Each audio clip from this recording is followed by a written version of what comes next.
अतिशय शांत पद्धतीने खेळीमेळी पद्धतीने पार पडलेली काय झाली?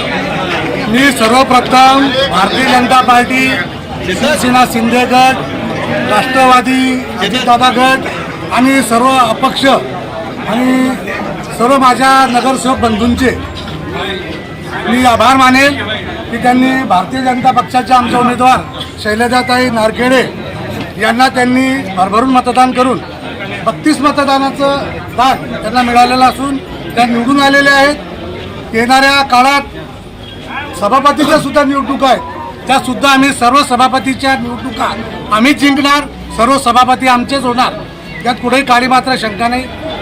आमच्या या सर्व गटाचा उपयोग आम्ही शहरासाठी, आमच्या ताकदीचा उपयोग आणि जनतेच्या विकासासाठी निश्चितपणे करणार आहोत. आम्ही एखाद्या विरोधासाठी विरोध करणाऱ्या विरोधकांसारखे नसून शहरासाठी आणि नागरिकांना केंद्रस्थानी ठेवून जनतेच्या कामासाठी सगळं सर्वपर्यंत सहकार्य करणारा आमचा गट आहे.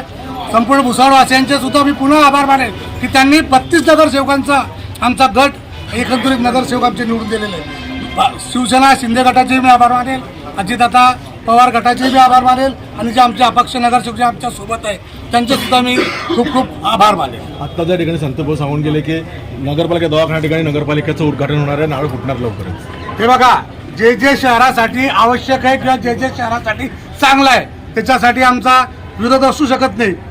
कारण भुसावळ नगरपालिकेच्या 35 वर्षाच्या इतिहासात पहिल्यांदा अशी नामुष्की झाली की आपल्याला नगरपालिका आपलं स्वतःचे असताना अवर्ग नगरपालिका असताना आपल्याला इथं बैठक घ्यावी लागली. खरं म्हटलं म्हणजे आम्ही मुख्य अधिकाऱ्यांना याबाबत म्हणणार आहे की जरी आपलं छोटं असलं तरी कार्यालय तरी तिथं त्यांनी व्यवस्था केली पाहिजे होती.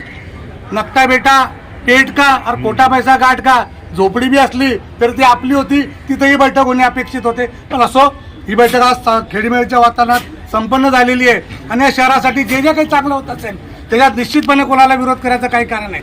जिथं चुकीचं काम होईल तिथं आम्ही सर्वात पुढे असू आणि सर्वात त्याचा विरोध करणारे आम्ही असू.